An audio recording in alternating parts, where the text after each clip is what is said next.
การปฏิบัติแล้วแต่วิธีการของไปของมันแต่ว่าลงจุดหมายเดียวกันกรรมฐานมีอยู่40อย่าง40ทัศน์เลือกเอาอย่างใดอย่างหนึ่งแต่เฮาเน้นการทรงฌานจะเลื่อนฌานการรักษาความรู้สึกอยู่กับลมหายใจหรือใส่ความรู้สึกอยู่กับกงกลางระหว่างคิ้วหน้าผากหัวหรือหน้าอกทำกลางอกพวกประเภทว่า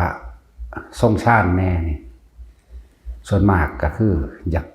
มีอย่างพิเศษขึ้นมาอีกมีของแถมหลายมีของแถมมีของแปลกๆหลายพวกทรงฌานแต่เฮาเฮ็ดผู้ใดเฮ็ดได้จักปีนึงหรือคนที่มีของเก่าหนุนเนืองอยู่แล้วจังซี่ก็สิมีของแถมมากพวกนี้ของแถมมีนิมิตภาพนิมิตเสียงหรืออาการปิติที่ออกรุนแรง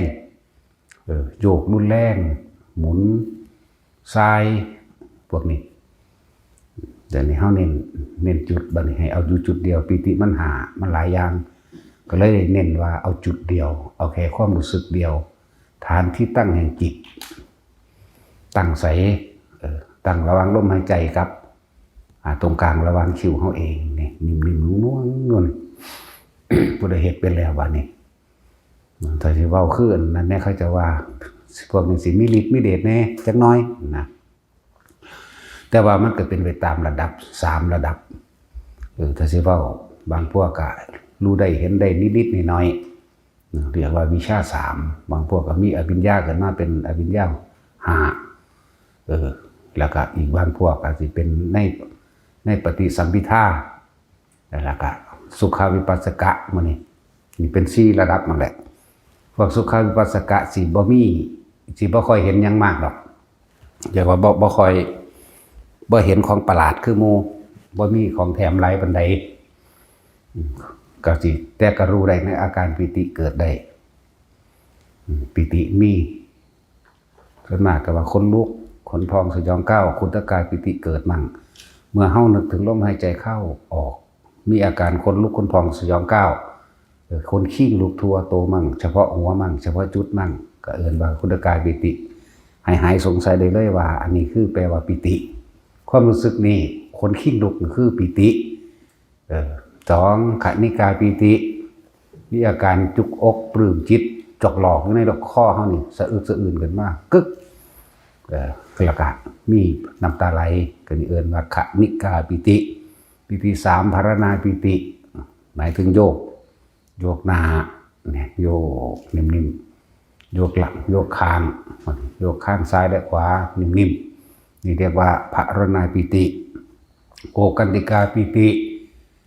หมายถึงเห็นนิมิตต่างๆมีแสงสว่างเป็นต้นมีแสงกระพริบกระแพบหรือแสงคล้ายฟ้าแลบเสียงสีเขียวสีเหลืองสีแดงได้ทั้งเบิดร่วมทั้งการได้นิมิตกลิ่นนิมิตเสียงนิมิตภาพต่างๆเป็นเรื่องเป็นเล่าเห็นนั่นเห็นนี่เอิ้นว่าโอกันติกาปิติที่5อุพงคาปิติเป็นดุจดังว่ากายลอยขึ้นเป็นดุจดังว่าพวกนี้คล้ายๆกับคือจังเครื่องเฮามีความรู้สึกว่าคือจังเฮาลอยขึ้นยืดขึ้นหรือเป็นดุจดังว่ามีกายพองขึ้นเบ่งอึ้งลึงขึ้นประเภทลับตาจะเกิดความรู้สึกแบบนั้นบัดนี้เฮาจึงว่าสมาธินี่เฮาเน้นการทำจิตให้ตั้งมั่นด้วยการลืมตาทำเฮาเน้นเมื่อตามากกว่ารับตาก็เอาไว้เฮ็ดเวลานอนซะนอกนั้นก็เฮ็ดเวลาที่เฮาบ่นอน คือเฮาเดินจงกรมบ่ได้เดินรับตาเด้ล่ะแม่นว่าล่ะเดินจงกรมนี่เดินมื่นตาเด้ล่ะบ่ได้รับตานั่งก็ให้มื่นตาโลดแม้จะอยู่ในที่มืดก็มื่นโลดมันจังบ่สงสัยเวลามีเสียงกรอกกอกแก๊กนะที่นี่ในปิติทั้ง5ทั้งเบิดนี่เฮาสิเอามารวบรวมไว้ตรงที่ว่าคือเฮาสิตัดออกอันนี้อธิบายเพื่อให้เกิดความคลายสงสัยหายสงสัยอันนั้นคือหยังอันนี้คือหยังที่ถามมาเรื่อยๆนั่นแหละอันบ่ล่ะบัดนี้ให้ทุกคนมาฝึกเอาวิธีจับจุดอุณาโลมทำให้เกิดความรู้สึก นิ่มๆนึบๆตรงกลางหน้าผากคิ้วก็ว่าไปร่วมเอาปิติตัวนี้เอามาเกิดตรงนี้ก็คือเป็นอาการภารณาปิติแต่ว่าเขามาเห็นให้มันเป็นจุดจากว่าจุดตรงกลางระหว่างคิ้วเขาเองหน้าผากเขาเองบางที่มันก็ไปโยกสั้นใจบนหัวแต่ว่ามันเป็นโตทรายมันเลยเป็นนิ่มๆนุ่มๆหรือว่าเนิบนาบมันแหละอะไรเรียกว่าเน้นหลักสูตรเท่าเองนี่ว่าคือเขาเน้นจุดเดียวบัดนี้ผู้สิมีกำลังมากขึ้นมักสิมีของแถมหลายมันมีกสิเรียกว่าให้ความเข้าใจกระจ่างแจ้งเกี่ยวกับการว่างการเห็นต่างๆว่างการได้ยินเสียงกลิ่นหรือเห็นแปลกประหลาดว่างออกเลยเพราะว่าพวกทรงชาตินี่มักสิมีของแถมหลายทรงชาติอำนาจหันทรงชาติปิติมันเกิดกลายเป็นพลังงานอะไรอันหนึ่งเป็นพลังที่ถ้าเฮารักษาอารมณ์จิตในมันตั้งมันเป็นหนึ่งมาเรื่อยเลยถ้าเฮาไปคิดบดีกับผู้อื่นแต่ว่าแบบบ่แม่นตั้งเจตนาจากว่าถ้าตั้งเจตนาไปนี่มันเป็นตัณหามันเป็นความอยากมันเป็นความรังเกียจมันเป็นความอาฆาตเป็นบลาไปสาบเขาโดยตรงเลยบ่ได้บ่เป็น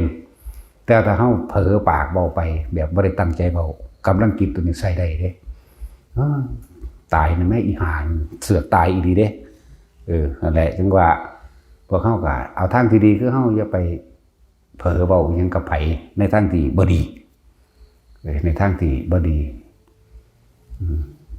ทางที่อยากให้เขาตายอยากให้เขาป่วยอยากให้เขาชิบหายอย่าเฮ็ดแต่มันเกิดเป็นมาแล้วนี่เวรกรรมอันนั้นสิกลับคืนหาเฮาเด้แม้นสิบ่หนักก็เป็นจังว่าสวัสดิ์ตายกูนะแม่เจ้าของเองมาถืออาการตายเองเด้ป่วยเองเจ็บเองได้แบบนี้อย่าก็ละนั่นแหละจังว่าอย่าไปเผลอเบาบางที่เขาก็คิด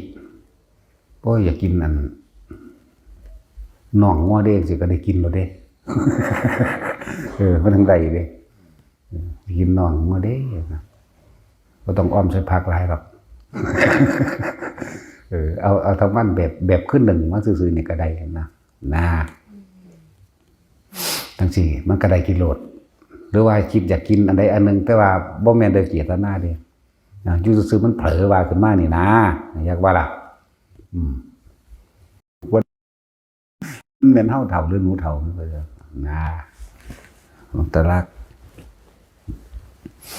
ตั้งแต่ละของเถ่าเนาะนั่นแหละถ้าว่าแบบล่อยๆหรือว่าบริเจตนามันจะเป็นพวกนี้กันเฮาควรฝึกระวังตัวเองคำว่าทรงอารมณ์มันเป็นกุศลกระเถิกทรงชาติกระเถิกมันกับกุศลทั้งบัดนะมันละอกุศลออกได้มันจึงสามารถทรงชาติได้เห็นบ่ล่ะทุกคนก็อ่านโดยทำความเข้าใจในอันโอวาทปาติโมกข์ของพระพุทธเจ้าที่เพิ่นบอกไว้เห็นบ่ล่ะสัพพะปาปัสสะเนี่ยละความคิดอันเป็นอกุศลความคิดที่บ่ดีความคิดที่อยากทำลายเบียดให้ผู้อื่นเสียชีวิตและทรัพย์สินทั้งคนและสัตว์แล้วก็มีความอดทนอดกลั้นแน่เนี่ยมันก็ว่าขันติปรมังตะโปติติขานี่ก็มีความอดทนอดกลั้นกับอันหยังต่างๆกับอารมณ์ต่างๆเพิ่นจึงให้พวกเฮานั้นมีเครื่องอยู่ก็คือการทรงฌานกาเมหิวิวิจจะอกุสเลหิธัมเมหิเนี่ยเป็นผู้ละความปรารถนาในกามความยินดีพอใจในกามกาเมหิวิวิจจะอกุสเลหิธัมเมหิสวิตกังสวิจรังวิเวกชัมปิติสุขังปรมังชานังอุปสัมปชวิหรตินั่นเมื่อละอกุศลกามวิตกบ่เกิดแล้วเฮาคิดแต่แนวดีๆที่มันเป็นประโยชน์ไว้เวลาเฮาสิรู้เข้ามาลมหายใจปั๊บนะมันก็ขึ้นปั๊บโลดได้ล่ะทำความรู้ตัวหรือสตินึกถึงลมหายใจปั๊บตัวนี้ก็ขึ้นปั๊บให้เฮาเลยมันก็เร็วจักว่านั่นแหละทั้งว่า เมื่อผู้เป็นชาติที่หนึ่งคล่องแคล่วดีแล้วยืนหมายถึงนึกถึงความรู้สึกตรงนั้นเมื่อไหร่ได้เมื่อนั้นเดินก็ได้นั่งก็ได้นอนก็ได้หรือทำการงานต่างๆสามารถได้เลยชำนาญดีแล้วในปฐมฌานทุติยฌานมันขึ้นไปเองมีปีติสุขเอกคตาอย่างเดียวเขาก็เลยเอาอาการปีตินี่แหละเวลาผู้ใดย่างเดินจงกรมไปถ้ามันน่วงอยู่นี่ก็อยู่เลยเข้าใจว่าล่ะน่วงอยู่หน้าผากเท่านี้หรือนุ่มหน้าบนหัวหรือทำกลางอกก็อยู่เลยไม่ต้องไปคิดอีหยังกับมันนั่นแหละนี่ก็เป็นนั่นแล้วชั้นที่สามเพิ่นก็ว่าสุขเอกคตาก็หมายถึงความสงบนั่นแหละสุขก็ดีสุขใดจะเสมอด้วยความสงบไม่มีมันสงบมันคือบ่มีความคิดเรียกว่ามันบ่มีความคิดมันเป็นอิ่มเอิบเป็นสงบเป็นใดล่ะอยู่ในระหว่างทำกลางอกมันหัวหน้าผากได้เหมือนกันเบิด แต่พวกบางคนที่กำลังฌานกำลังจิตมันมีนั่นนี่แล้วพวกนี้สิมักมีประสบการณ์ในการรู้การเห็นเด้คำว่าเห็นเนี่ยมีความหยาบมีความปานกลางมีความละเอียดต่างกันเด้อนั่นที่เว้าพวกธรรมด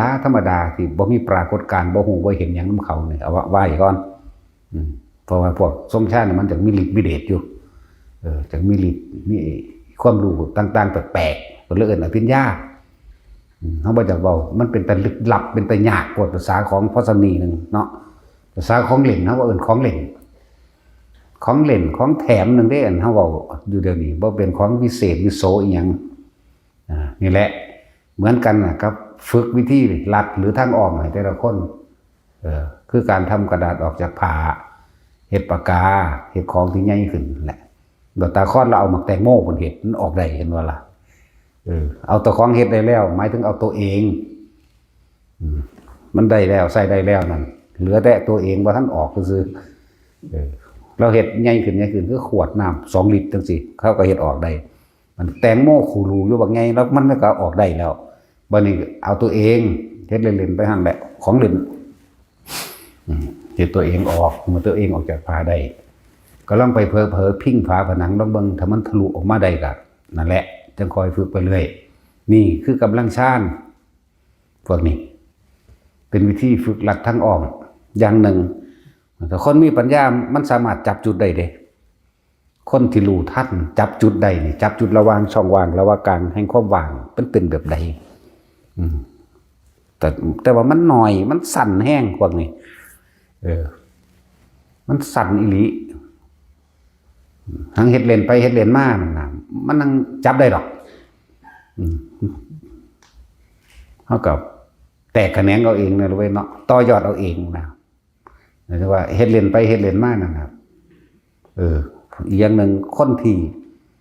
เล่นอยู่น้ำแนวโมนี่ตีวาวมากเนี่ยทำตัวเองโยกสั่นจังสิโมนี่เอาอาการพรณนาปิตินี่ให้มันเป็นทำให้ร่างกายเกิดความสะเทือนขึ้นถ้าก็เอาปิติตัวความสะเทือนทางพรณนาปิติมาสั่นโยกที่แขนแล้วมันจะส่งผลลงมาระวังทำกลางระวังอกระวังท้องเขาก้อนดอกพวกนี้ผลเวลามันสั่นเข้าใจง่ายๆแต่ว่าปรับถาดกับว่าจะถาดยังอีกแหละเนาะว่ามันถาดพนมเด้เป็นถาดด้วยน้ำไห้น้ำหน้าเด้ว่ามันถาดด้วยน้ำวัดถาดซีขันหาเฮานี่แหละปรับให้มันสมดุลกันมองใดมันป่วยแต่พิการมันบ่ปกติมันจิปรับของมันเองหรอกพวกนี้นี่ขึ้นมาใส่ประโยชน์อย่างหนึ่งแล้วก็คนพวกนี้สิมีหลายแบบเลยดอกในการรู้การเห็นสิ่งต่างๆเนี่ยจังว่าเฮาเฮ็ดไปซ่าๆแล้วก็มั่นใจแล้วก็เป็นเองโดยตัวเองเป็นเองบ่มีผู้ใดไปจับไปหยุ่งไปต้องน้ำเฮาเลยเฮาเฮ็ดเอาเองโดยเฮาผู้เดียวเฮาสิมั่นใจในตนเองเฮาสิบ่เชื่ออีหยังง่ายๆแต่เฮาเบิ่งผู้อื่นเฮ็ดฉันสิมีความคิดขาดคะเนแล้วก็ลงความเห็นเจ้าของเองนั่นว่าแม่นแล้วเฮ็ดเอาพระก็เฮ็ดได้ดอกภาษาจังนี้เด้พระก็เฮ็ดได้ดอกแบบนี้นั่น แต่ถ้าตัวเองเป็นนั่นน่ะถ้าสิว่าเขาตัวบ่เขาเฮ็ดเอาบ่ก็บ่แม่นเจ้าของเป็นผู้เป็นแท้ๆถ้าแม่นตัวก็เจ้าของตัวเจ้าของมันบ่ล่ะถ้าว่าเล่นกลดับก็เจ้าของนั่นเล่นกลเองเพราะว่าเจ้าของเฮ็ดเองมันบ่ล่ะจังซั่นแล้วคืออันตอนแรกบ่ทันได้เป็นเบิ่งเขาเฮ็ดคิดไปตัวทีมันแหละดีอยู่ดีคิดถูกประมาทเขาไปทั่วมันบ่ล่ะว่าเจ้าของเป็นเองแล้วเอาเจ้าเฮ็ดเอาติแม่นบ่ซั่นศูนย์เขาได้บาดแล้วก็หาเหตุผลมาแย่งอยากให้เขาเข้าใจเจ้าของนี่เป็นสี่อยากให้เขาจะบ่แม่นแบบนั้นอธิบายได้บัดนี้เหมือนกับเขาอธิบายให้ฟังว่าลองเบิ่งเฮ็ดเบิ่งนะแต่ว่าตัวกับมึงเองเด้กูบ่ได้ตัวมึงกูบ่ได้จับได้ต้องได้บายมึงแม่นบ่ล่ะเหมือนกับการเฮ็ดแขนสั้นนี่ตั้งแต่กี้คนที่เข้าใจแค่ปลุกพระรุ่นเก่าๆสิพ่อฮู้จักอยู่คนใหม่ซุมื้อนี่บ่ฮู้จักดอกแม่นบ่ล่ะพวก50นี่4-50มาหา60เข้าใจดีหรือ45ขึ้นไปสิพอเข้าใจอยู่อาจจะเคยเห็นเคยฮู้อยู่เขาปลุกพระ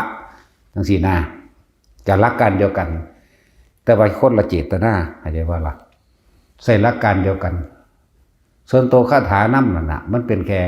เครื่องหลอกซื่อๆที่จริงจิตมันตั้งมั่นดีแล้วมันเป็นเกิดกำลังอาการปิติหรือมันเกิดขึ้นแล้วมันก็ไปตามที่เจ้าของคิดไว้แล้วเขาคิดเขาเฮ็ดเอาเลขเขาเฮ็ดไปจีบสาวเขาเฮ็ดไปเบิ่งนั่นเบิ่งนี่ซื่อๆเนาะแต่ของเฮาบ่เฮ็ดแบบนั้นเฮาเฮ็ดเพื่อสิจับจุดแห่งความว่างแล้วก็นำสิ่งเหล่านี้มาให้มันเกิดประโยชน์ต่างหากนะจะเรียกว่าพวกนี้ หลังจากเฮาฝึกอยู่วัดจักปีนึงแล้วเป็นแล้วนี่รู้จักแล้วส่งออกให้ไปจาริกให้ไปเที่ยวตามเขาตามป่าเพื่อให้ไปประสบการณ์ไปพบพ่อไปเจอของจริงเหตุการณ์จริงเหตุการณ์ที่มันเกิดประชันหน้าเกิดกับตัวเองในขณะนั้นเห็นบ่ล่ะเฮาสิวางจิตแบบใดเฮาสิเฮ็ดแบบใดนั่นแหละจึงว่าหมู่พระเน้นเฮานี่ให้มันเป็นให้มันคล่องอยู่นี่ซะก่อนเวลาเข้าไปเจอเหตุการณ์น้ำป่าน้ำผู้น้ำผาอยู่ลำพังโดยผู้เดียวจังซี่มันสิตัดความคิดได้เร็วบ่ส่วนมากก็ยังมีความเคยชินในการสงสัยนั่นนี่คือยังวางความเห็นบ่เป็นยังอยากเอาความคิดเห็นเจ้าของเป็นใหญ่แล้วก็สรุปความเห็นว่าคือนั่นคือนี่ผิดหรือถูกร้ายหรือดีเห็นบ่ล่ะผีหรือคนอยู่อยากบ่ล่ะนั่นแหละยังคือให้ฝึกอยู่นี่สักก่อนจังน้อยก็จัก 3-4 เดือนบ่แม่นบวชก็มาแล้วเฝ้าเขาจ่อไปเป็นอาจารย์เขาโลดเนาะมันแม่นเรื่องธรรมดาเด้อเฮ็ดให้เขาเป็นบ้าเจ้าของเป็นบ้าคือกันเด้แต่ของบ่มีความชำนาญในการอธิบายขยายความบอกขอสงสัยคลายความวิตกกังวลให้เขาได้ตัวอันนี้เฮาให้เป็นเราเองเลยนี่เป็นไปเรื่อยเป็นไปเรื่อยแล้วก็แนะให้นั่นแหละจังว่าอย่าพึ่งว่าเจ้าของเก่งเด้ภาษาของเล่นซื่อจะพึ่งว่าเจ้าของกูบ่ฟังแต่กูรู้แล้วรู้นั้นเป็นรู้จำเฮาไปอ่านประวัติพ่อแม่ครูอาจารย์มาต่างๆเพิ่นเห็นเสืออยู่หั่นเห็นนาคอยู่นี่เห็นผีเปรตอยู่หั่นอยู่นี่เห็นนั่นเห็นนี่อยู่นี่แต่สิเอามาจำเป็นความรู้เจ้าของมันบ่คือกันกับประสบการณ์เจ้าของเด้เห็นบ่ล่ะคือหมู่พวกไปมานี่ก็เขาก็ไปเว้าให้ฟังประสบพบเหตุในขณะเจอกันแบบเหตุการณ์ตะกี้เคยแต่ได้ยินได้ฟังมาจากผู้อื่นเคยได้อ่านมาจากประวัติเขาเจ้าเห็นบ่วันนี้เจ้าของเฮ็ดเองมันคือกันบ่ละบาทนี่ทั้งที่เหตุการณ์เดียวกันนั่นแหละมันยังไปคิดหาเหตุผลอยู่มันยังไปคิดหาก็ยังว่าให้ละความเห็นนั่นว่าล่ะบัดนี้มันเข้าใจอยู่ดอกอันละความเห็นแต่ว่ามันนั่งกลุ่มคิดเพื่อสิสรุปความเห็นอยู่นั่นว่าล่ะว่ามันเป็นอีหลีอยู่บ่แม่นอยู่บ่จริงอยู่บ่ผมคือเป็นจังซั่นจังซี่นั่นล่ะแล้วขนาดบอกว่าให้วางความคิดเด้อแน่แต่ว่าคนที่มันเจอเหตุการณ์ประจันหน้าในตรงนั้นมันว่างยากดีเนาะมันธรรมดาเด้อพ่อของจริงๆนะไปเจอประสบพบเหตุของจริงนะตอนฟังใดมันคิดได้อยู่แล้วตอนนี้มันว่าได้เจอเนาะ เหตุการณ์เฉพาะหน้าปะวะเข้าปึ๊บนี่ไปแบบไรบาทนี่มันก็ยานอยู่หันแล้วเนาะคือภายหลังลืมซื้อแล้วล่ะบางองค์เพิ่นกะเห็นว่าอันนั่งอยู่ในกฎหรือนอนอยู่ในกฎจังซี่เกิดความสว่างโล่งไปเบิดเนี่ยมันตลาดเนาะเกิดความสว่างสวัยโล่งไปนะมีดาวประกายผึกมีดาวนั่นดาวนี่มียับถ้าปล่อยเห็นไปเรื่อยโดยบ่ต้องมาคิดกลับหลังว่าเอ้ากูคืออยู่ในกฎอยู่นี่ความคิดแทรกหายทันทีความคิดแทรกแล้วบ่แทรกแค่นั้นนี่ยังไปเอาไฟฉายมาแย่งเบิ่งอีกอยู่บ่มั่นใจเห็นบ่เนี่ยที่จริงมันสิไปกว่านั้นอีกเอาไฟฉายมาแย่งเบิ่งมืดตึ๊บนั่นเห็นบ่มันออกจากกำลังฌานออกจากกำลังสมาธิแล้วก็มืดตึ๊บเอาซื่อๆนี่ละบาดนี่ปล่อยรู้ปล่อยเห็นไปเลยแม่จักปล่อยรู้บ่ ปล่อยรู้ปล่อยเห็นบ่ให้ไปเอาบ่ให้เอามาพิสูจน์แบบนั้นนั่นมันเป็นเรื่องภายในแล้วนะปล่อยแต่เฮาปล่อยไปเลยนี่มีกว่านั้นอีกนะสว่างยิ่งกว่านั้นคือไปอีกสว่างไหลเงาแบบบ่มีเรียนแบบดวงอาทิตย์บ่มีเป็นก้อนกลมบ่มีแสงบ่มีหยังพร้อมสว่างกว่านั้นถ้าเฮาปล่อยไปอีกมันทะลุยิ่งกว่านั้นแล้วอีกสว่างตอนนี้หายสงสัยโลดบัดนี้แต่มันข้ามความสงสัยจริงบ่จริงนี่เห็นบ่นี่จริงหรือบ่จริงผิดหรือถูกจริงหรือบ่จริงนี่เพราะว่ามันคิดคนคิดนี่จะสรุปความเห็นเด้เห็นบ่ที่เว้าอยู่เรื่อยๆทิฏฐุปาทานหมายถึงเอาความเห็นของตัวเองมาตั้งไว้เป็นใหญ่เสียก่อนศีลพุทโธปาทานจากการได้ยินได้ฟังได้รู้ได้เห็นนี่เห็นบ่ได้รู้ได้เห็นนี่แล้วก็กามุปาทานสรุปความเห็นให้มันเป็นไปตามที่อารมณ์เจ้าของเข้าใจนั่นแหละอัตตวาทุปาทานนี่ตัวตนมันก็เกิดความรู้สึกมันเกิดแล้วก็ตัวตนเกิดทันตัวนั่นแหละมันถิ่มอุปทานบ่เป็นก็ยังบอกว่านั่นแหละอุปทานก็ดีถ้ารู้ดูอยู่เฉยๆทิ้งรู้ทิ้งเห็นเหมือนจะว่าเห็นยังกระสร้างอย่านำเขามาคิดได้ยินยังกระสร้างอย่านำเขามาคิดนี่มันพากันฟังเข้าใจอยู่ดอกตอนนี้แต่ว่าเวลาประสบพบเหตุกับสถานการณ์จริงมันบ่ล่ะโหมันอดคิดบ่ได้เนาะโหมันของตัวของเห็นเอาเองบัดนี้เนาะสิว่าเพิ่นบ่รู้เพิ่นบ่แม่นเด้เขาผ่านมาเบิดเอาเด้แนวจังสัตว์นะนั่นแหละบางที่บัดนี้ บางองค์ก็ไปเจอแบบนี้มันกึ่งหลับกึ่งตื่นดอกพวกนี้เข้าใจว่าล่ะเวลามันเป็นชั้นที่2ที่3แล้วมันหูจักอยู่ดอกบาดนี้ก็เสียงตุบๆๆๆแล่นคือคนแล่นมาหานี่เด้เสียงอยู่ไกลๆแล่นตุบๆๆๆๆก็มาหยุดกึกแต่ก็ย่างขึ้นขวกคึกขึ้นไปก็เดี๋ยวก็แล่นตุบๆๆๆๆมาใหม่อีกถ้าคิดดิย่านเลยบัดนี้กล้าก็มีกลัวก็มีได้บัดนี้ผิดก็มีถูกก็มีผีหรือคนทันทีเลยละบาดนี้เห็นว่าล่ะยังว่าให้ละความคิดละความเห็นยาสรุปเอายังละเอายังลมหายใจที่บอกเน้นอยู่เรื่อยๆเกิดยังขึ้นกระสร้างอันดับต้นแรกพวกเจ้าต้องตัดเขาลมหายใจทันทีหยุดคิดด้วยการเข้าสู่ลมหายใจอย่างเดียวจะไปหาเหตุผลกับมันจะไปสรุปความเห็นว่าคือหยังลายหรือดีผีหรือคนผิดหรือถูกบุญหรือบาปบ่ให้มีพิษบ่มีถูกบ่ให้มีผีบ่ให้มีคนเห็นบ่เพิ่นยังว่าผีอยู่นั่นเห็นบ่ยังเป็นสัตว์ยังเป็นบุคคลอยู่นั่นเห็นนะเป็นสัตว์เป็นบุคคลเป็นสิ่งของการละความคิดเห็นก็ต้องเข้าสู่ลมหายใจนี่แหละเว้าให้ฟังอยู่เรื่อยๆอยู่ สิ่งที่แปลกประหลาดอยู่อย่างหนึ่งที่พวกเขาขาดแม้กระทั่งหมามันก็ว่าหมากัดแต่ว่าบ่ได้กัดเหมือนหมาขาบเฮาคักๆนี่สำหรับคนช่องช่างรู้ในลมหายใจหรือจับอยู่หน้าลมได้แล้วหมามันแล่นมันลอยกัดทั้งหลังตบแต่บ่เบิ่งบ่เข้าหรือมาคิดอีกอย่างหนึ่งคือยังมันเอาปากไปตุไว้ซื่อๆคือไปดมมันนะดมปุ๊บซื่อๆหยุดเลยแต่ในความรู้สึกว่าหมากัดแต่ว่าบ่มีแบบแผลนี่ให้มั่นใจนี่ไหมมั่นใจตัวนี้ไหม ที่บอกว่าคนทรงชาตินั่นน่ะกำลังแห่งชาติกำลังแห่งสมาบัติมันสิปกปักรักษาเขาเองดอกนี่จริงก็ยังว่ามันเป็นไอจินไตมันบ่เป็นรูปทรงให้เบิ่ง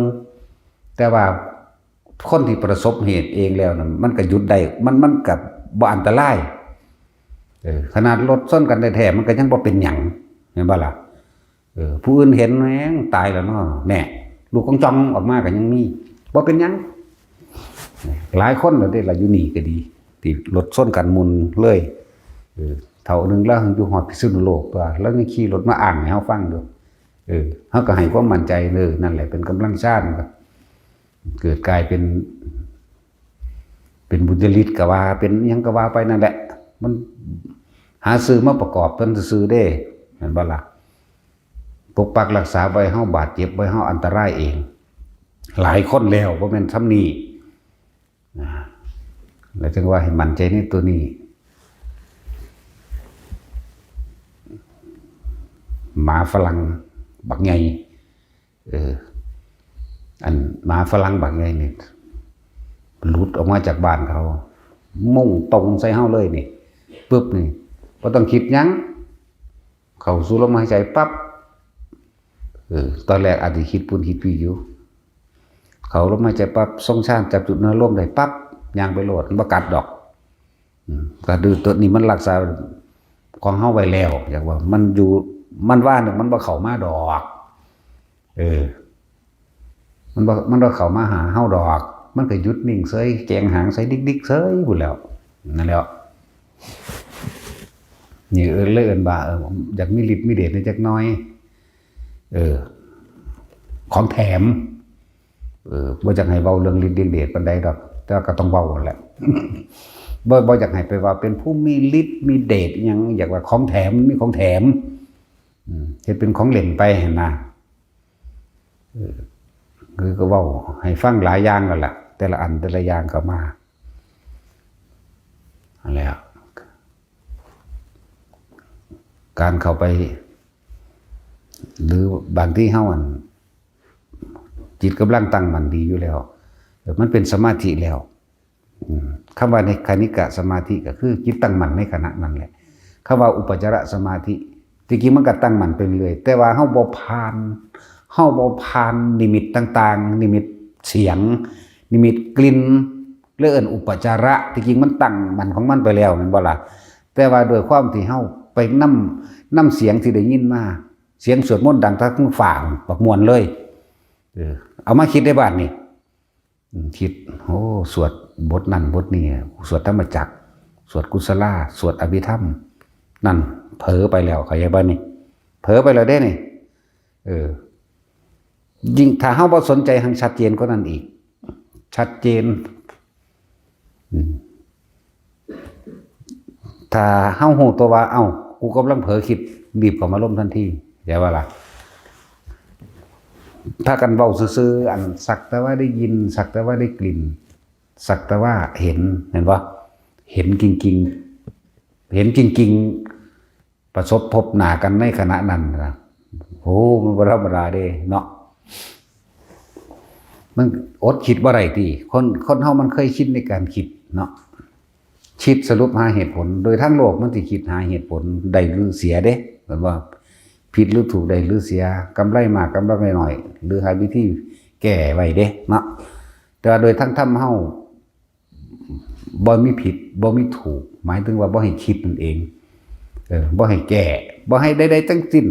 แต่ว่าให้อยู่กับสิ่งใดสิ่งหนึ่งอันเป็นลมหายใจนี่แหละให้หาวิธีอยู่เพิ่นเอิ้นวิหารธรรมก็ว่านี่ก็เป็นศัพท์มันซื่อวิหารธรรมอยากให้เว้าเน้นย้ำลงไปอยู่กับลมหายใจเย็นเข้าเย็นออกอยู่ในโพรงจมูกสุดแค่ปลายคิ้วหรือดังหักเข้านิดนึงแค่นี้นี่อยากให้อยู่กับสิ่งนี้หรือความรู้สึกโตในนิ่มนวลบนหัวมั่งเนิบหน้าบนหัวมั่งหรือบางคนก็เป็นคือหมุนคือลมหัวกุดน้อยๆเย็นนิ่มลึกๆอิ่มๆนั่นแหละบางคนก็นิ่มลึกเข้าไปในกระดานหน้าผากนี่บางคนก็เป็นแค่จุดนิ่มๆอ่อนๆเบาๆถึงแม้ว่ามีอาการหน้าตึงหน้าชา มีหมดแม่งไตก็สร้างมันบ่แม่นหมดแม่งนั่นแหละถ้าเฮาออกคิดหาเหตุผลกับมันนั่นเลยเอิ้นว่าอุปจารสมาธิอุปะคือสิ่งที่อุบัติขึ้นทำให้จิตไม่ให้ตั้งมั่นถ้าคนที่มีปัญญาแทรกซ้อนติ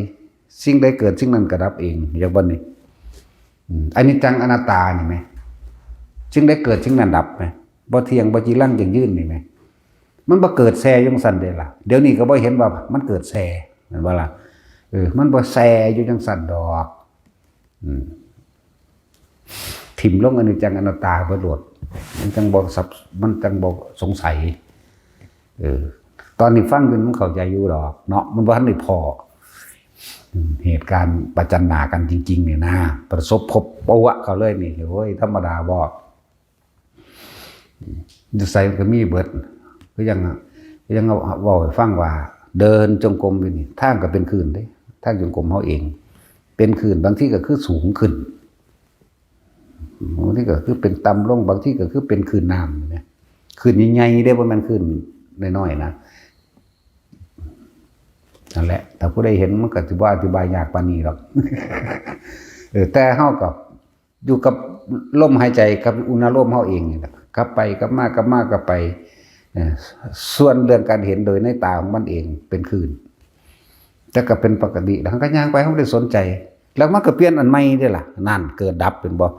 บัดนี้เปลี่ยนอันใหม่บ่เป็นคลื่นได้บาดเป็นคือเจ้าของไปเดินอยู่บนอากาศนั่นแต่เฮาก็อยู่หั่นแหละตาหนึ่งมันก็เห็นอยู่ดอกกันตาเห็นนี่อันโตตานี่แต่ความรู้สึกอันหนึ่งมันเป็นความรู้สึกไปเดินอยู่บนอากาศเข้าใจบ่ก็อยู่ก็ไปก็มาแล้วก็เปลี่ยนอันใหม่อีกบาดนี้มันก็เปลี่ยนอันใหม่เป็นเหมือนปกติแต่ว่าเกิดแสงบักใหญ่ซ้ำลูกฟุตบอลหมดละแต่มันออกสว่างขนาดได้อันนั้นนะเป็นแบบประกายเพิ่นมั้ยอันท่านจังซี่บ่ท่านได้เป็นประกายเพิ่นได้เฮาเห็นแสงอันแต่ว่าบุ้ยแกงคักหูจักแกงไร้เงาบ่เด้อนี่แกงแบบบ่มีเงาแหมสว่างแบบไม่มีเงาแหมโอ้ยธรรมดาบ่มันก็ผ่านจาดไปสว่างแบบจักสิวางได้แล้วมันถอดความรู้สึกบ่ได้ตัวนั้นสว่างแบบแฟผมบ่มีเงาเลยเห็นไปเบิดนะบัดนี้ขนาดเท่าอันเฮาทั้งงานกลมอยู่แล้วอันนี้มาทั้งหลังก็เห็นเด้นี่แปลกประหลาดบ่ล่ะมันเคลื่อนผ่านหลังไปจังซี่ก็เห็นเด้ต่อมามันก็พลิกอันใหม่แน่เปลี่ยนแล้วเห็นว่าอนิจจังอนัตตาแล้วบ่นั่น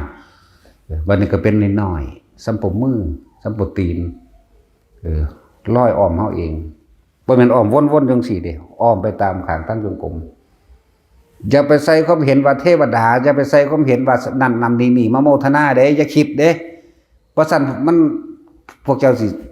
ออกมาสงสัยนั่นนี่ทันที่ถูกหลอกเข้าใจว่านั่นแหละอุปสรรคอุปะคืออุบัติขึ้นอุปตินั่นน่ะอุบัติขึ้นทั้งเบิดนั่นแหละก็ย่างไปหั่นแหละ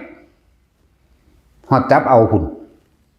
แต่บ่คิดเข้าใจว่าผู้ใดเห็นจักผู้ใดเฮ็ดนั่นได้มันฮู้จักดอกหน้าตอนบ่ทันได้ประสบนี่ติมันสิคิดเนาะเนี่ยเหตุการณ์เกิดในเหตุการณ์ที่มันเกิดขึ้นกับผู้นั้นนะจับ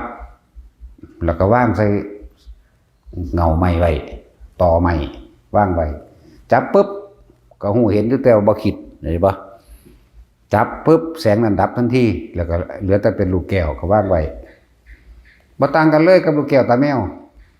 แต่ว่าลูกแก้วตาแมวเขาเฮ็ดอีหยังนั่นไว้ในหั่นนะเข้าใจบ่นี่จังว่าหายได้บาดนี้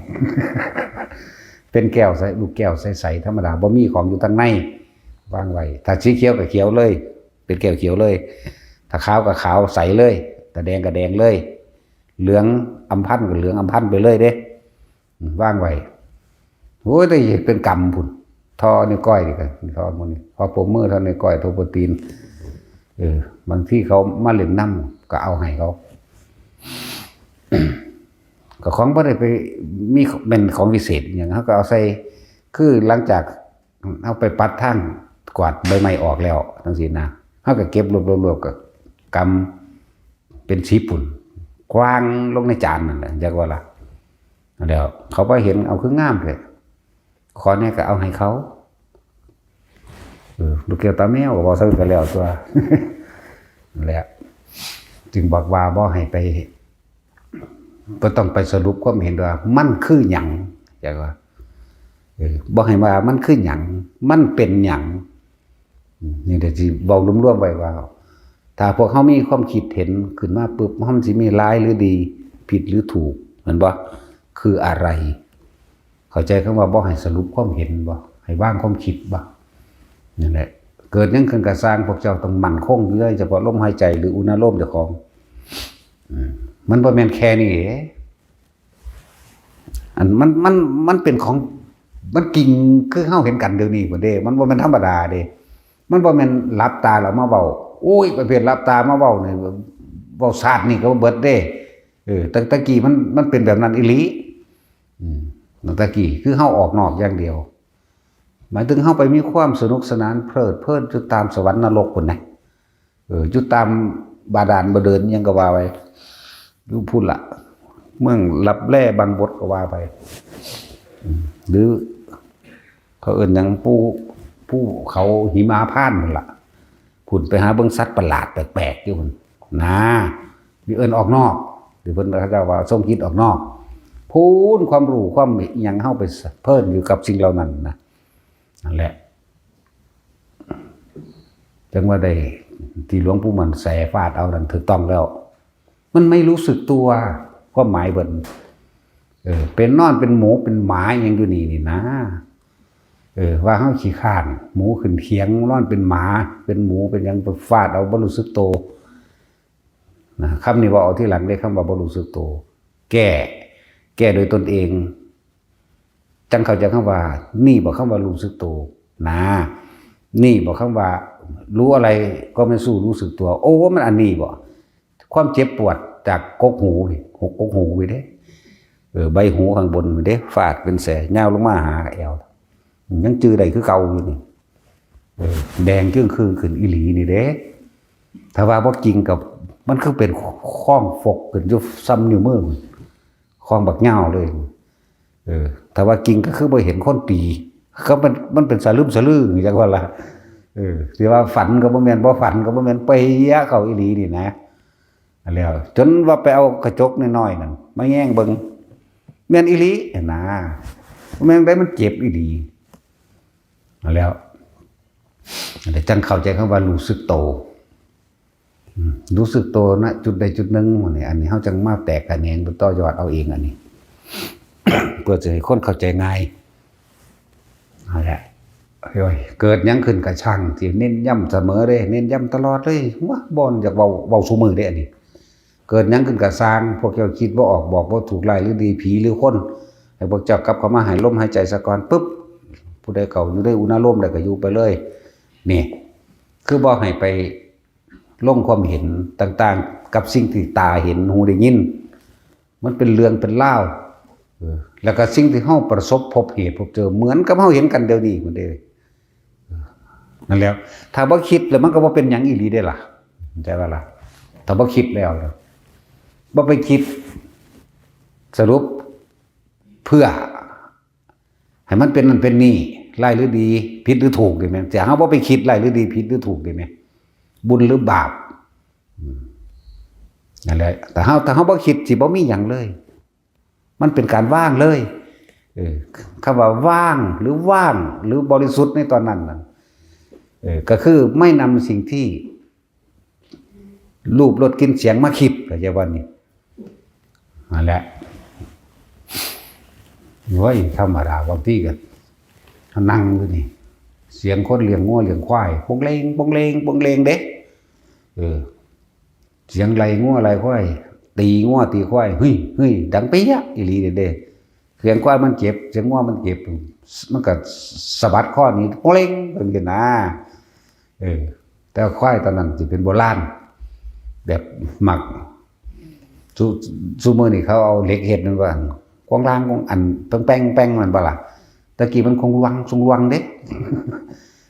หลายๆเงี้ยวๆหอยขาศอกมันหอยมันข้อง้อข้อควายอยากว่าล่ะบางควายนี่เขาสิเฮ็ดเป็นกระบอกเดียวว่าล่ะก็เฮ็ดคือกันแหละกับระฆังอยู่มือนี่แต่ว่ามันน้อยๆแต่มันคือก้องเด้นั่นแหละแสงปงเล้งปะเล้งมียินอยู่ทางบ่คิดอย่าว่าล่ะบางทีก็ชี้มาไกลๆเฮาน่ะผู้เลี้ยงงัวเลี้ยงควายน่ะกรึบกึกว่าตาเห็นพร้อมเด้อันนี้มันบ่แม่นแค่ว่าแค่เฮาได้ยินเสียงตาก็เห็นหูก็ได้ยินเหมือนกับเฮานั่งเบิ่งเขาเลี้ยงงัวเลี้ยงควายนี่เด้เหมือนกับเฮานั่งเบิ่งกันเดี๋ยวนี้แหละพวกเจ้านั่งเบิ่งพระหลวงพ่อเดี๋ยวนี้ก็เหมือนกันกับเฮาเห็นกันเดี๋ยวนี้เด้เบิ่งก็มาไล่งัวไล่ควายออกไกลๆเฮานั่นแหละจักบ่ล่ะ แต่ว่าเฮาจะเผลอไปว่าทำเขาเข้าใจว่านี่นั่นแหละเพราะเฮาสินิ่งอยู่กับสองอย่างนี่แล้วลมหายใจกับอันนี้เลยนั่นแหละนิ่งอยู่จังซั่นโดนเติบอยู่เด้บ่ได้ข้าวเดียวเด้เขาก็ไล่งัวไล่ควายเขาหนีเด้บัดนี้บ้านกับคนใหญ่บ้านแต่ว่าเป็นเกวียนดอกงัวลากเกวียนผู้มีงัวผู้มีควายเด้ลากเอียดอาดไปวันนี้พากันย้ายบ้านย้ายเมืองไปเอิ้นกันทิดมีเอิ้นกันพญบุญไปทางใดอยู่นั่นน่ะโอ้พญบุญไปก่อนแล้วตัวอันผู้นั้นผู้นี้มาว่าเขาก็เอิ้นกันเด้เฮารู้เรื่องนำเบิดเด้รู้เรื่องนำเบิดแต่เฮาก็ละรู้หมายถึงว่าเฮาบ่นำมาคิดอันใดเป็นอันใดนะตายล่ะจนสุดเฮาไปเฮาก็เป็นนางอยู่จังซี่แหละเขาก็คือคนอีหลีแบบนี้ไปเลยมุงล่างไประบาดตีงัวตีค่อยก็เปี้ยไปเปี้ยหมาพร้อมหมามาฮอดก็มาเหี่ยวใส่เฮานี่แหละ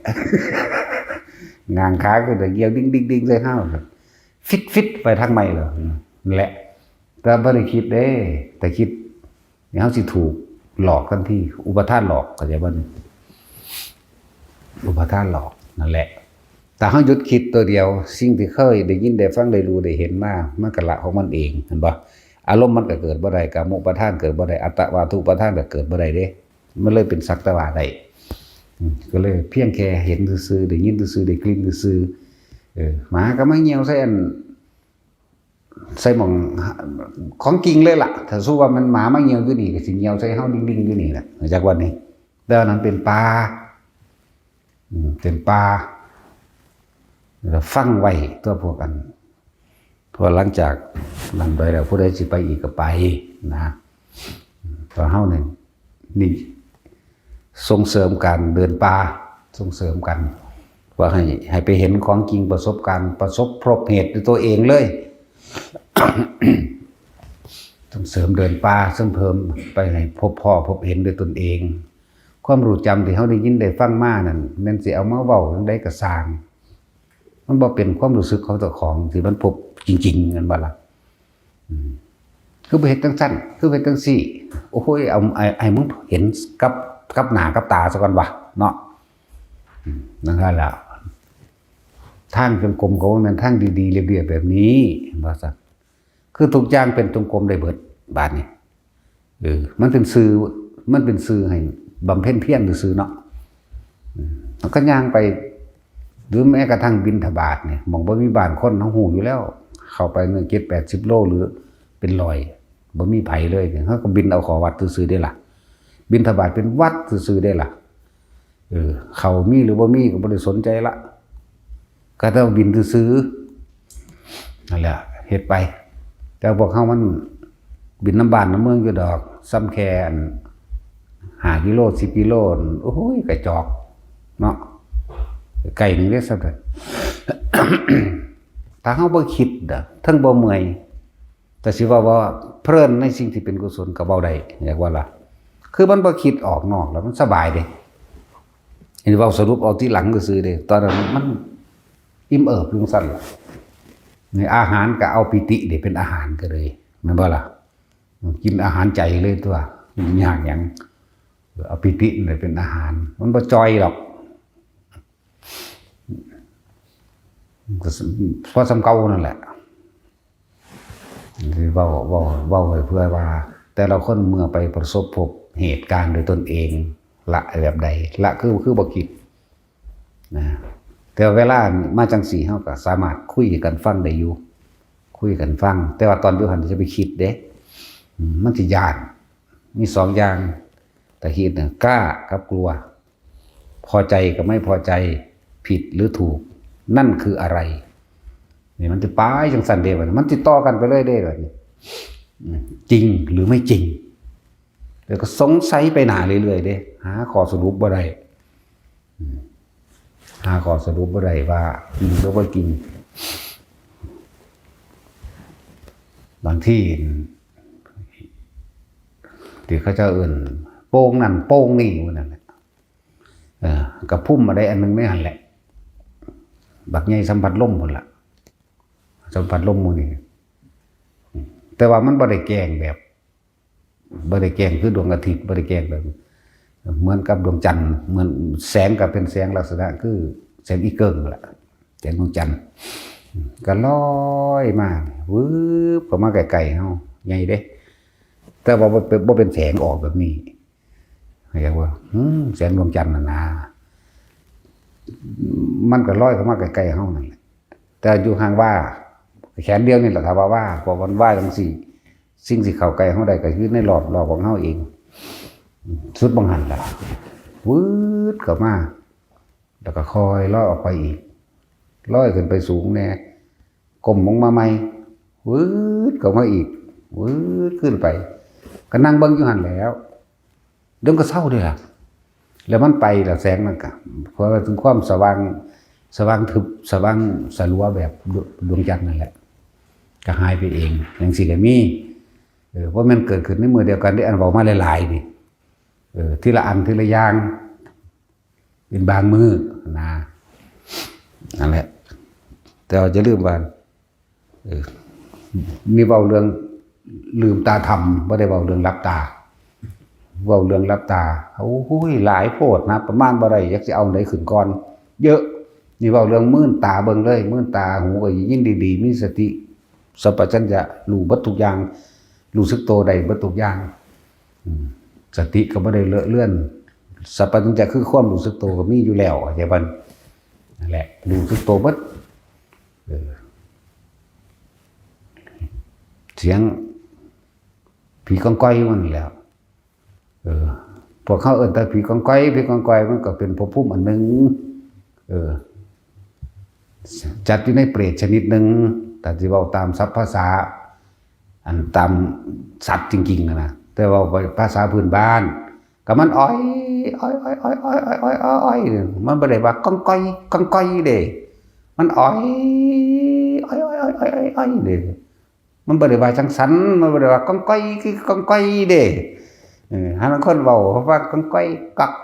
กองก้อยกักก็ซั่นกูเห็น 3-4 ชนิดนู่นดูมึงเว้าโลดเราตัวเฮากองก้อยกักกองก้อยกักก็ซั่นโอ้ยบ่แม่นแต่เฮาก็บ่เถียงฟังไปหั่นแหละนั่นแหละมาขนาดยามมืดๆเด้มันยังสามารถเลี้ยวเห็นได้เด้มันแปลกอยู่เด้กึกลักมาผู้ใดน้อยนึงมันคือมาแห้งกับแท้สูงเพียงแอวเฮานี่นึงเด้80เส้นหรือเม็ดนึงนี่นะก้อนหินบักใหญ่สำรวจแบคโคยกไปได้ยังกี่ได้บาดมันงัดกึกดึงขึ้นนี่แม่แล้วมันก็เข้าไปจับเอาปูจังซี่แม่เก็บเอาหอยจังซี่แม่มันก็ว่างกลุกลงคือเก่านี่แม่แต่ก้อนหินโอ้ยพวกเฮาก็สิยกบ่ขึ้นดอกมันเอามือส่วนเขามันเฮ็ดไปจังซี่นึงแม่อ๋อมันคือแห้งกับสาวผู้น้อยนึงปึกลึกลงพุ่นนะในระยะ100 เมตรนี่แล้วเห็นชัดเจนเด้บ่แม่นธรรมดาเด้เห็นนี่บ่แม่นบ่มีหลอดไฟบ่มีแสงไฟแต่ว่าเห็นในโตมันว่ามันเฮ็ดหยังนั่นแหมนั่นแหละถึงว่ามันเฮ็ดอีหยังเห็นเบิดมันกินอีปูนี่ก็เห็นเบิดแม่เฮาก็หิวคือกันบางทีก็คิดอยากกินมันคือกันนั่นแล้วยำควาบอยู่กูก็หิวอยู่แล้วกูสิกินแมงผีก้อยอยู่แล้วบ่ได้ว่าสิกินอีปูเด้ บ้ากูเอาเท่าใดดอกกูบ่กินมันหิวจังว่า อันนี้เว้าเล่นตอนนั้นมันบ่คิดเด้มันอยู่ในนี่แหละนิ่งดูเป็นอารมณ์เป็นหนึ่งอย่างเดียวจิตเป็นหนึ่งตั้งมั่นในความเป็นอุเบกขาอย่างเดียวคือบ่คิดนั่นแหละอุเบกขาไก่เข้าบัดนี้มาฮอดเฮาก็เหลียวเบิ่งพอบ่บัดนึงผมแดงกิ้งฟิ้งอยู่ลิงหน้าคนแหมชัดเจนเด้นี่ลิงหน้าคนนั่นแหละบ่งามดอก บ่งามดอกเสือกยังงอกๆมาหาเฮาที่หามึงนี่ ยังงอกๆมาหาเฮาเอาหัวดูนเข้ามาในหน้ากดจักหน่อยก็มาเบิ่ง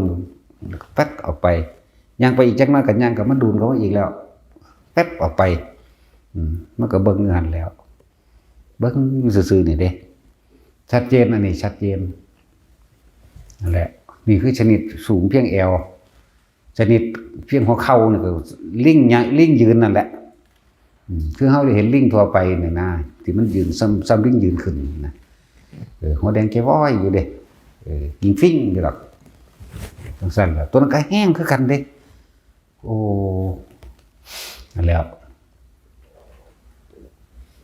ถ้าเฮาคิดเฮาสิย้านบอกภาษาเข้าใจง่ายซื่อๆเด้มันเป็นสัตว์ลึกลับอันหนึ่งนั่นแหละอันแหละเรียกว่าเป็นเปรตชนิดหนึ่งนะเป็นเปรตชนิดหนึ่งถึงกลางเว้นมากก็หายดอกพวกนี้ถึงกลางคืนมากก็ออกบางจำพวกกลางวันเป็นเปรตกลางคืนเป็นเทวดาก็มีเด้บางพวกก็กลางคืนเป็นเทวดากลางวันเป็นอย่างอื่นก็มีหลายแบบอยู่ดอกนี่แล้วถ้าเว้าเรื่องลึกลับมันเยอะแยะเด้ลึกลับแต่ว่าบ่ลึกลับเพราะถือว่ามันเป็นคือการ์ตูนซะก็แล้วไปคือเฮาเบิ่งหนังการ์ตูนนี่แหละคือเฮาเบิ่งหนังเรื่องนั้นเรื่องนี้เรื่องการ์ตูนไปมันบ่ได้ถือเป็นเรื่องวิเศษวิโสอีหยังเด้บ่แม่นเป็นหูทิพตาทิพอีหยังดอกก็เพราะเท่านั้นแหละของบ่แล้วบ่สิแล้วคาบเข้าดอกเนาะ ซ้ำนั่นแหละบ่ได้ว่าโอ้ยต้องฝึกอย่างนั้นอย่างนี้ฝึกอีหยังดอกอยู่กับลมหายใจอยู่กับอุณหภูมิเจ้าของโดดมันเป็นของมันดอกบ่เป็นกระช่างตัวนี่พวกรู้ได้เพราะสำนึงก็มีพวกรู้กว้างไกลก็นั่นขึ้นก็มีจึงเว้าให้ได้3ระดับคือวิชา3จังซี่นะถ้าสิเว้าหลักสูตรมันก็ระลึกชาติอดีตได้อนาคตได้นี่แล้วก็มีอาสวะสิ้นไปแล้วสะดึงนะอันนี้นึงถ้าพวกแสดงฤทธิ์เรียงแดดได้ก็เป็นอภิญญาไปอภิญญา5ไปบ่ทันได้เว้าเรื่องอภิญญา6ดอก อันโต6มันอาสวะขยะญาณเข้าใจว่าล่ะถ้าเรื่องปฏิสัมภิทาขึ้นไปอีกมันรู้ภาษาสัตว์ก็ได้บาดนี่รู้ภาษาสัตว์เขาคุยกันเรื่องใดแบบใดมันฮู้เด้นั่นแหละรู้ต้นกำเนิดของภาษาอักขระอักษรต่างๆแตกฉานในปฏิภาณต่างๆใบบิดต่างๆมานี่รู้ภาษาสัตว์รู้นั่นอยู่นี่นะทุกอย่างก็รวมอยู่ในอานาปานสตินั่นแหละมันบ่ได้ไปอยู่หมู่อื่นบ่ต้องไปฝึกอีหยังดอกได้ก็ได้บ่ได้ก็สร้างเฮาบ่ได้เพื่อให้มันได้อันนี้เป็นอันนี้ตั้งแต่ที่เฮาฝึกนี่เพื่อความอยากได้อยากได้ฤทธิ์ได้เดชได้หูทิพตาทิพนั่นแหละเฮาฝึกแบบนั้นจริงๆโดยความอยากแบบนั้นจริงๆเอาไปว่ามันเป็นแล้วแต่ว่ามันบ่กลับมาเบิ่งตัวเองติมันบ่รู้สึกโตจักพอนั่นแหละยังว่าเพิ่นจังมาตีเอาแหละจังมาต่อโดยอีพ่อใหญ่บัวมันคือมักคักแท้กูไล่มึงไปฝึกเข้าใจว่าล่ะไล่ไปฝึกตัวบัดถ้าบ่ได้บ่ให้มาฮอดเหยียบฮอดอุดรพุ่นเด้บ่ได้ว่าแตะบ้านตาดเด้ บัดเฮ็ดไปแล้วอีหยังก็สร้างสรรค์พะนะ มันตะศูนย์คือหยังนี้เด้ แล้วผู้นึงไปเฮ็ดแบบรอดลมรอดตายมาเนี่ยแต่ว่าบาดม่านที่มันบ่ขึ้นก็เลยบ่ให้ขึ้นรถไปบ่ให้ขึ้นรถมาแล้วก็บ่ให้ย่างมาธรรมดาบ่ว่ามันก็มีอันเดียวแต่ร้อยมาตัวแม่นบ่ซั่นไล่ไปอยู่หั่นมานี่บ่ให้ขึ้นรถมาก็จะว่านี่สิมาจังไสซั่นดำดินมาบ่ก็แล้ว มันเป็นลักษณะคือเพิ่นให้กำลังใจแบบบักเพิ่นเห็นดีกับกูเพราะว่าได้มันมีกำลังใจได้ ธรรมดาบอกไปเฮ็ดจนได้หมดละมาแล้วล่ะเอ้ยเบิดบัดบันตาดบ่สู้กูจะคนว่าธรรมดาบ่มันมาได้บัดว่ามานั่งเกี่ยวหมากของพวกมาซ่าเฮาเอียกว่าซั่น ประสานสั่นบ่นะโอ้ยมันจะศูนย์บ่สั่นแหละเพิ่นจังบอกถ้ามึงออกจากลมหายใจผมมึงออกจากหูดังมึงทุกข์มึงเกิดมึงดูนั่นนะแน่ก็ว่าแน่หลายเด้วิธีฝึกลมหายใจนี่ให้แกอยู่ในโพรงจมูกบ่ให้ตามลมเข้ามันเป็นกังวลหลายนี่เพิ่นแน่บ่ได้แน่หลายเด้จะตามลมเข้าแล้วก็จะตามลมออกเอามันเป็นจังไดบ่ตามลมเข้าลมออกให้ดูให้รู้สึกในลมอยู่ในหูดังก่อนนะ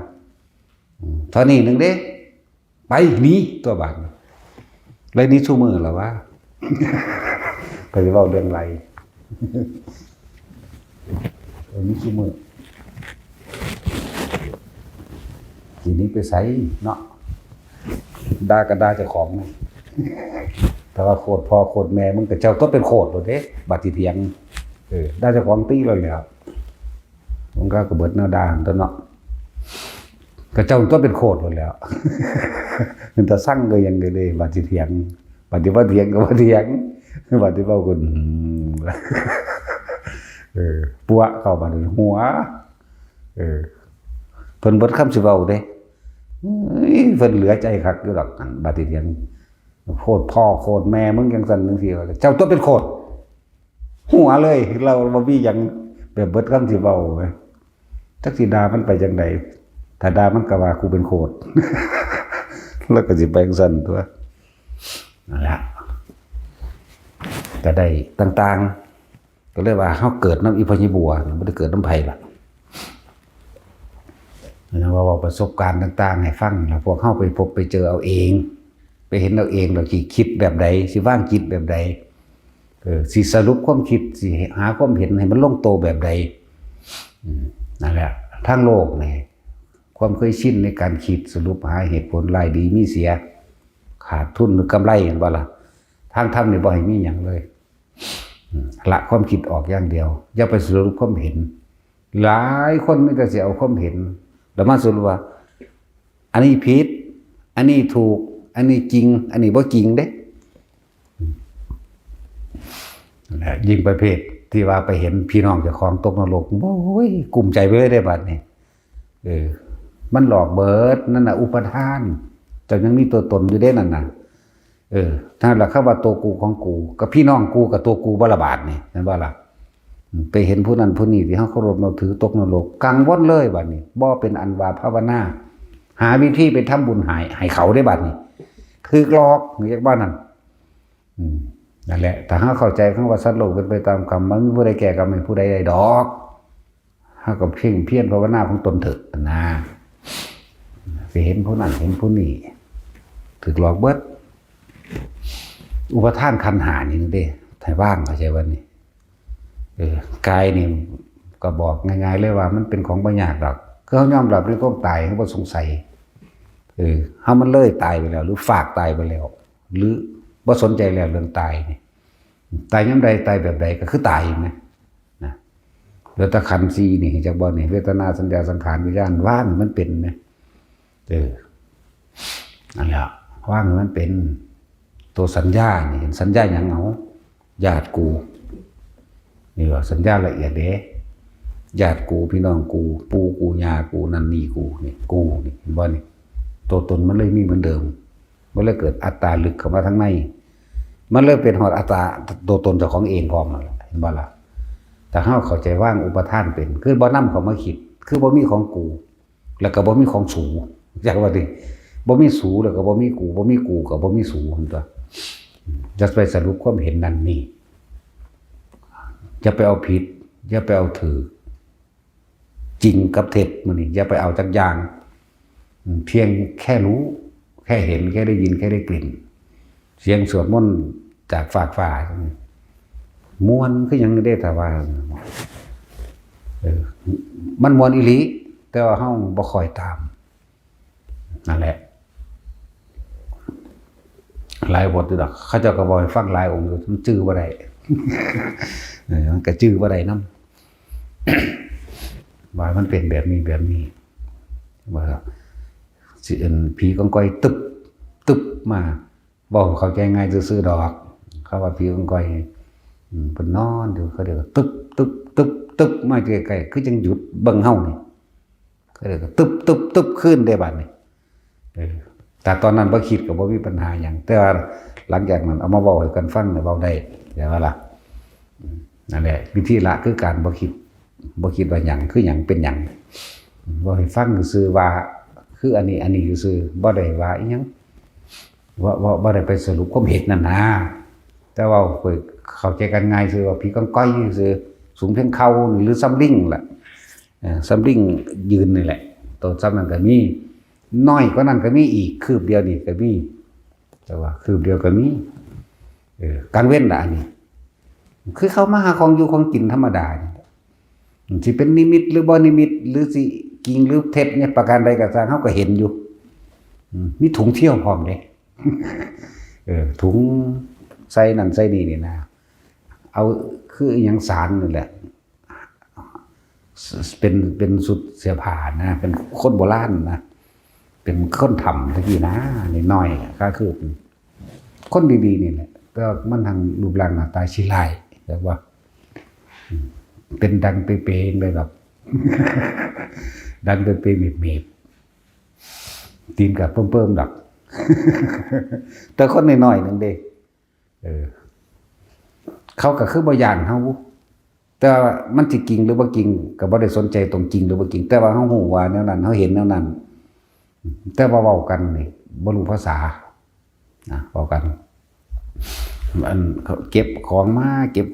นี่ยมาฮอดกับอีก2คนนี่มาฮอดกับสะกิดกันคืนจังซี่นะแล้วก็พากันแล่นกลับ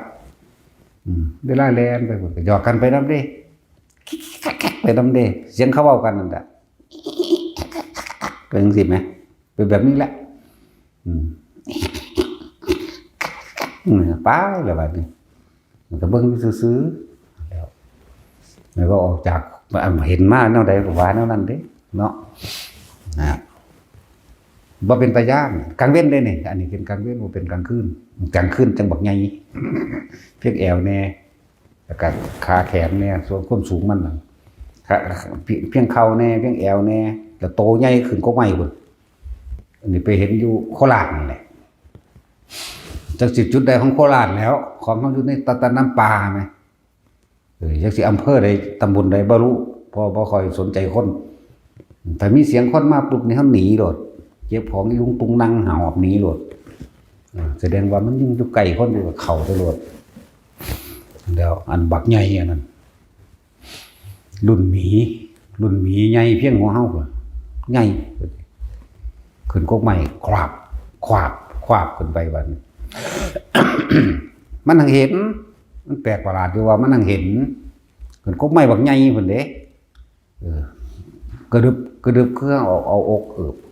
ผู้ใดเคยขึ้นกกเผาเนี่ยขึ้นแบบนั้นแหละแบบคอยกระดึบขึ้นไปนั่นแหละเขาเดี๋ยวยินเสียงนกเกี้ยจัก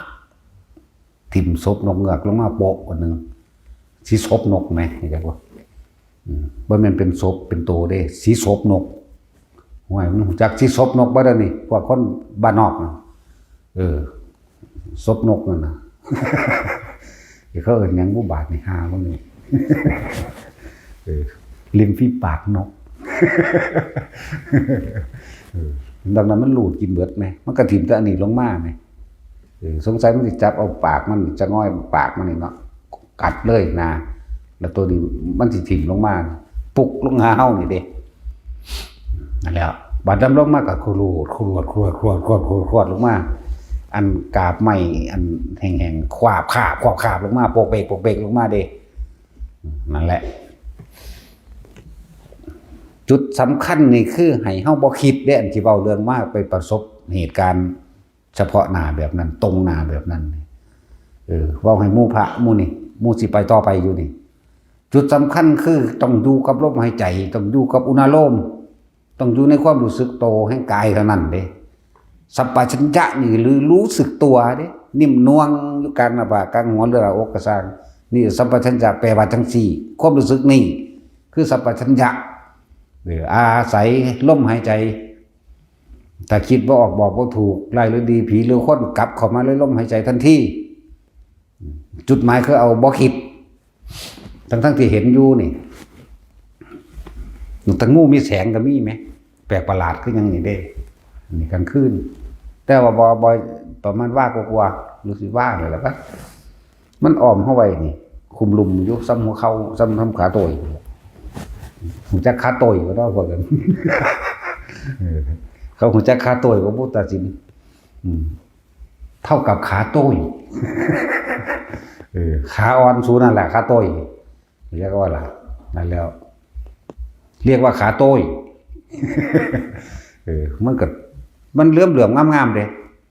ออกเกล็ดสีฟ้ากับสีน้ำเงินแบบฟ้าแบบน้ำเงินนะมันยุบยับมันอ่อมเฮาจังหั่นแหละแต่ว่าอยู่ในบ้านนึงนี่ อ่อมไปอ่อมมาแล้วก็เบิ่งอยู่หัวงูเหลือมดีๆนี่แหละหัวแบบงูเหลือมเลยล่ะแต่ว่าก็สั่นแต่ว่ากุดดุดเอื้อนะแต่เป็นกลางเว้นกูหิวนะมึงกูต้มกินนั่นแหละอันนี้กลางคืนซื่อๆดอกมันออกแบบสีวางไปเว้ยน้ำเงินเข้มแต่ว่าเป็นระยิบระยับไหมน้ำเงินเข้มระยิบระยับงามเวลามันหนักดีโดนอยู่เด้อันนี้เป็นชั่วโมงคนเด้ก็นั่งเบิ่งอยู่หันนั่งเบิ่งนี่บ่ได้คิดเด้อเดินมันก็ไปหลายแบบหลายอย่างที่อยากให้พวกนี้ก็ได้ยินได้ฟังไว้แล้วเพิ่นแก้โดยวิธีการบ่คิดนึงเด้บ่ได้ไปแก้อีหยังเด้บัดนี้แก้โดยการบ่คิดเข้าใจบ่นี่บ่คิดเข้ามาบ่มาสรุปว่าเป็นผีหรือเป็นคนบ่สรุปเข้ามาเป็นสัตว์เป็นสิ่งของบ่มีสัตว์บ่มีบุคคลบ่มีสิ่งของบ่มีเราบ่มีเขาเข้าใจบ่นี่ถ้าเฮาอยู่ระหว่างลมหายใจเฮาเองหรืออยู่ในระหว่างอุณหภูมิเฮาเองบ่มีหยังเกิดขึ้นได้เนี่ยจุดหมายคือให้เอาตัวนี้อันลุกขึ้นมาจากน้ำบักใหญ่บักอุ้ย 7-8 เมตรพุ่นก็หันเป็นตะยานตัว ตอนที่เขาไปใกล้อยู่ไกลหนองน้ำหรือห้วยจังซี่มันสิมีเสียงอีหยังแปลกๆอยู่หั่นแหละทั้งที่ก็ตูมลงน้ำฟงขึ้นจาก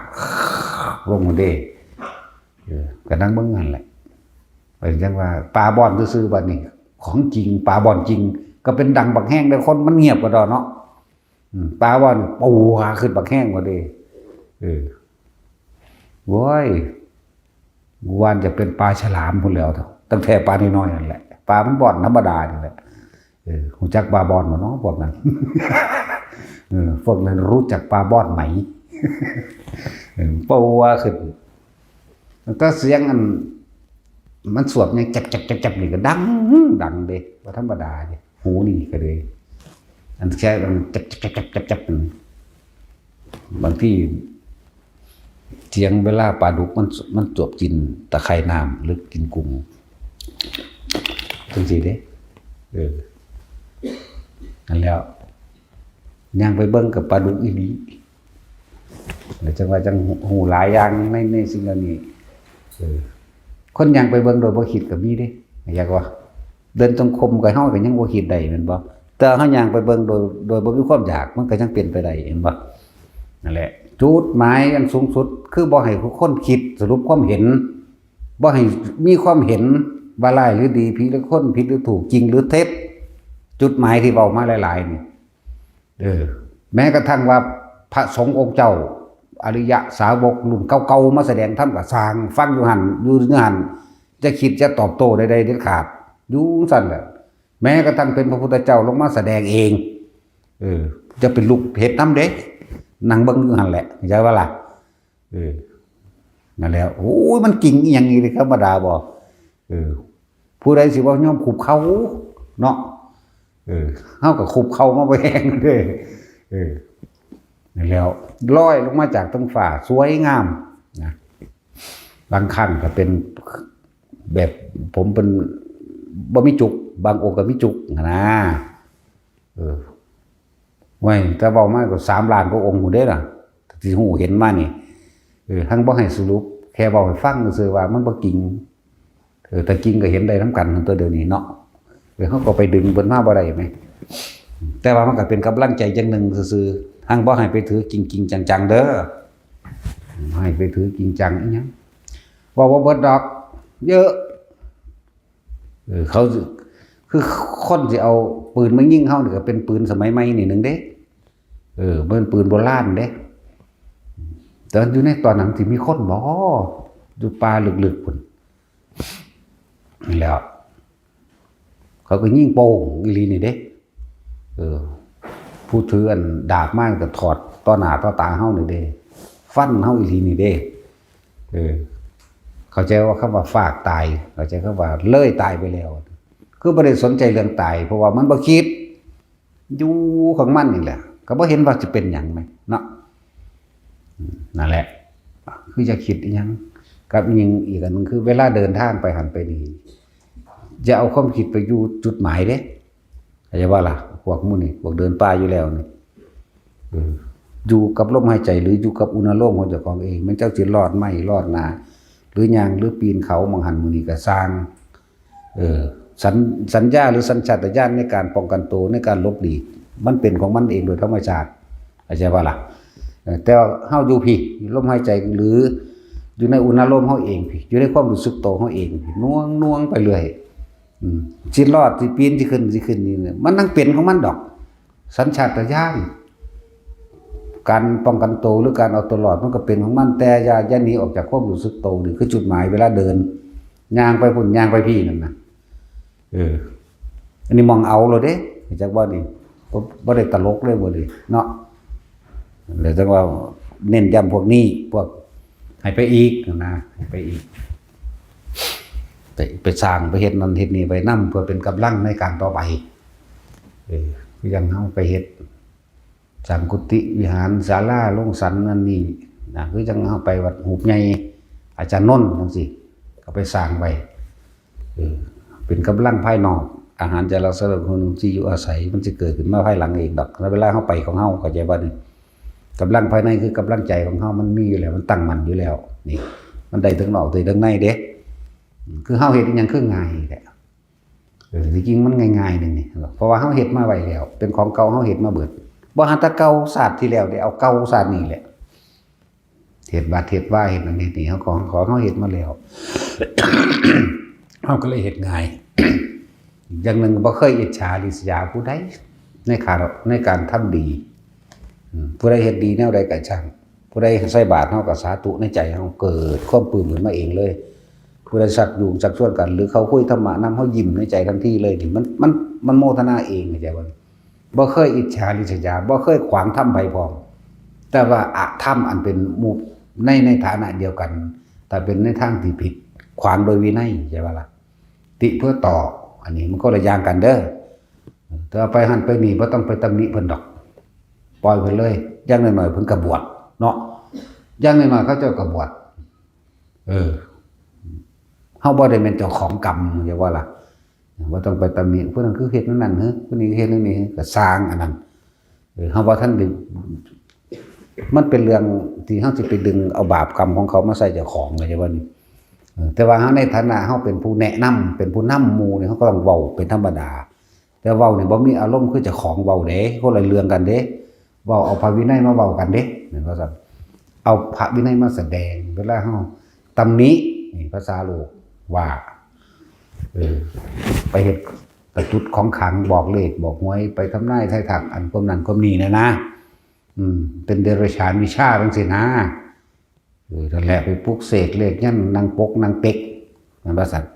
สิปกเป็กยังภาษาซั่นเดี๋ยวเบิ่งซื่อๆมันก็ได้ตัวแต่มันมีกำลังหรอกมันจักว่าล่ะเฮ็ดก้อนหินกับ